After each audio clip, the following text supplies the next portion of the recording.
जो यहाँ पर नुकसानात हुए हैं, आज जो चेक दिए गए हैं, उसकी मुख्तर उसकी तशरीह ये है कि 2022 में जो यही कुदरती आफत आई थी, उसमें मैंने ये 2 लाख रुपए, देखिए कि जो आपका किसी का प्यारा चला जाए ख़ानदान का, तो क़यामत तक वो अश्कबार रहते हैं। चेक्स हमने 2 लाख हुआ करता था, उसको मैंने 10 लाख किया 2022 में। जो ज़ख्मी थे उनकी भी जो कॉम्पनसेशन बढ़ाई, घर जिनके बह जाते हैं मुकम्मल नुकसान पहुंचता है उनको 5 लाख रुपए, और जिनको कम नुकसान पहुंचता है उनको शायद 2 लाख रुपए। वज़ीर-ए-आज़म शहबाज शरीफ की गिलगित बल्तिस्तान में सैलाब मुतासिरीन के लिए 4 अरब रुपए की मंजूरी। शोहदा के वर्सा को 10 लाख और जख्मियों को 2 लाख चेक तकसीम। घरों, दुकानों और अमलाक के नुकसान पर दर्जा बदर्जा मुआवजा दिया जाएगा। तकरीब से खिताब में कहा, पाकिस्तान का शुमार मौलियाती तब्दीलियों से शदीद मुतासर होने वाले 10 मुल्कों में होता है। हर साल हम मौसमियाती तब्दीलियों से मुतासर हो रहे हैं।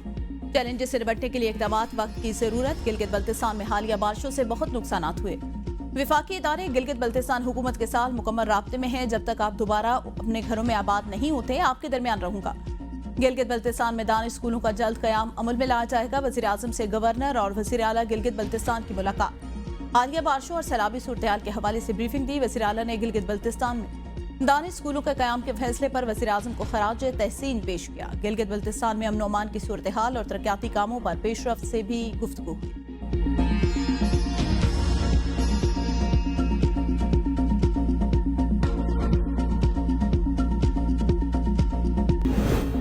वज़ीर आला खैबर पख्तूनख्वा अमीन गंडापुर का पुलिस शोहदा के लवाहिकीन को प्लॉट देने का ऐलान। तकरीब से खिताब में कहा, हमारा मुकाबला किसी आम मुजरिम से नहीं बल्कि खित्ते को हिला देने वाली दहशतगर्दी से है।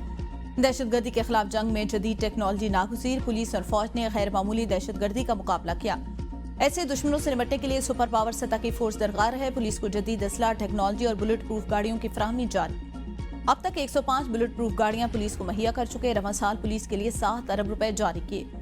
पुलिस वेलफेयर फंड में शोहदा के लिए 1 अरब रुपए मख्तस। शोहदा के अहलखाना की कफालत हुकूमत की अवलीन तरजीह है। शोहदा का हक है कि रियासत उनके दरवाजे पर जाकर खिदमत करे।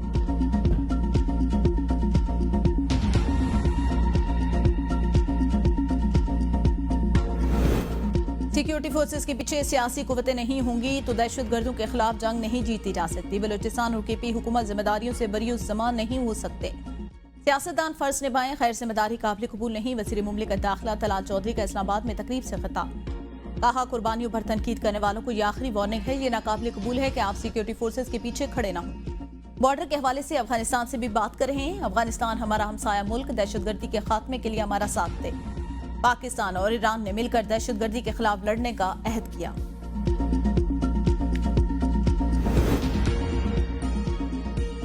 हमारा एहतजाज पुरअमन होगा। इस्लामाबाद आने का कोई प्रोग्राम नहीं। रहनुमा तहरीक इंसाफ असद कैसर कहते हैं, पूरे मुल्क में प्रोग्राम करेंगे। बानी पीटीआई चाहते हैं कि मुल्क में अदलिया और पार्लियामेंट आज़ाद हो। बानी पीटीआई के तमाम केसेस में जमानत होनी चाहिए। किसी के खिलाफ सियासी इंतकाम की बुनियाद पर फैसले नहीं होने चाहिए।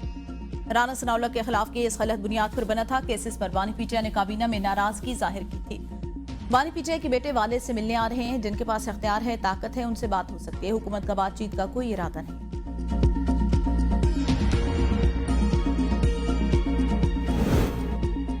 पीटीआई की कल एहतजाज की कॉल का नतीजा माजी की कॉल से मुख्तलिफ नहीं होगा। कौम कल यौम इस्तेसाल कश्मीर मनाएगी। फसादी मुल्क के खिलाफ गुरीला जंग लड़ेंगे।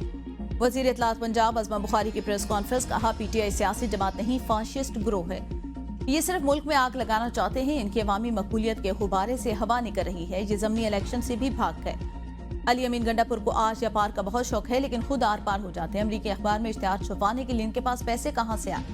पहले बानी चेयरमैन अमरीका से आज़ादी मांग रहा था, अब बेटे भी आज़ादी मांग रहे हैं। मैं तरक्की करता हुआ पंजाब मुखालफिन को हजम नहीं हो रहा। ईरान सदर के दौरे लाहौर को मतनाज़ बनाने की कोशिश की गई। नून लीग के सेनेटर अफनानुल्लाह ने एबीएन न्यूज से खुसूसी गुफ्तगू में कहा, पीटीआई के एहतजाज का हुकूमत पर कोई प्रेशर नहीं पड़ेगा। अगर वो खैबर पख्तूनख्वा में एहतजाज करना चाहते हैं तो करें, हमें कोई मसला नहीं। अगर ये इजाज़त नहीं लेंगे तो उन्हें पंजाब में एहतजाज की इजाज़त नहीं।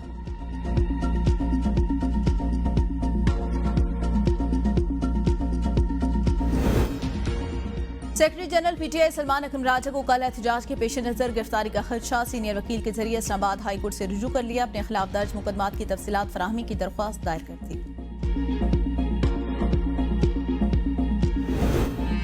पीटीआई ने बानी के बेटों को जिम्मेदारी लेने से इनकार कर दिया। पार्टी के मुताबिक कासिम और सुलेमान खान को पाकिस्तान भेजने का फैसला उनकी कस्टोडियन जमाइमा गोल्डस्मिथ करेंगी। हम न बानी के बेटों को बुला रहे हैं, न उनको एहतजाज में शामिल करेंगे। कासिम और सुलेमान खान का अमेरिका का दौरा जाती हैसियत में था, पार्टी की तरफ से नहीं। दोनों अगर बानी पीटीआई की रिहाई के लिए अमेरिका से अपील कर रहे हैं तो ये पार्टी पॉलिसी नहीं। तहरीक तहफ़्फ़ुज़ आइन की क़यादत का शुगर स्कैंडल पर चीफ जस्टिस को खत, मामला 3 रुकनी जजेस कमेटी को रेफर करने और आज खुद नोटिस लेने का मुतालबा। खत में तहकीकाती कमीशन तश्कील देने और शुगर स्कैंडल पर जिम्मेदारी मुतय्यन करने का मुतालबा भी किया गया। कहा गया दिन दिहाड़े अवाम से अरबों रुपए लूटे गए और एहतसाबी इदारे खामोश हैं। हुकूमत में मौजूद चंद खानदानों का बिलवास्ता शुगर इंडस्ट्री से ताल्लुक है। ये मफादात के टकराव और हुकूमत में होकर अपने जाती कारोबारों को फायदा देने की बदतरीन मिसाल है। खत महमूद खान अचकजई, अलामा नासिर अब्बास, असद कैसर और मुस्तफा नवाज खोखर की जानिब से भेजा।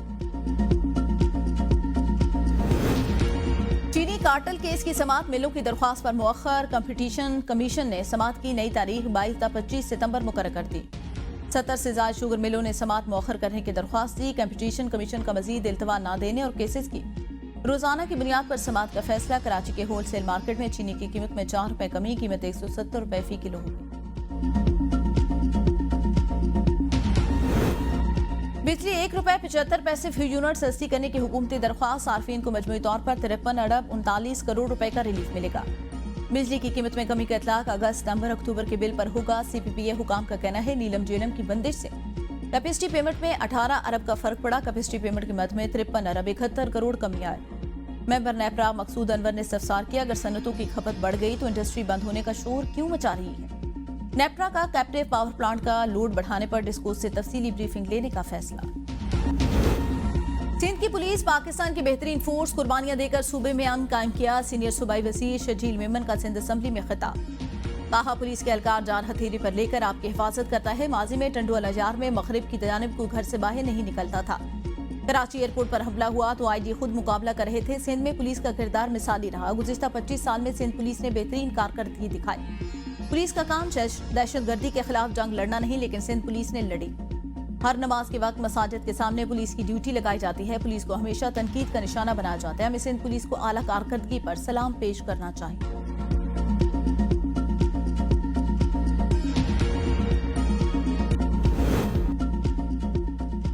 तरक्की का पैमाना इमारात नहीं बल्कि खिदमात की वसूली है। सूबाई हुकूमत सिर्फ इमारतें नहीं, फाल निजाम सेहत दे रही है। वज़ीर आला बलूचिस्तान मीर सरफराज बुगटी का महकमे सेहत के इजलास से खिताब। कहा बलूचिस्तान के हर फर्द को बाइज्जत, बरवक्त और मेयारी इलाज की फराहमी हदफ है।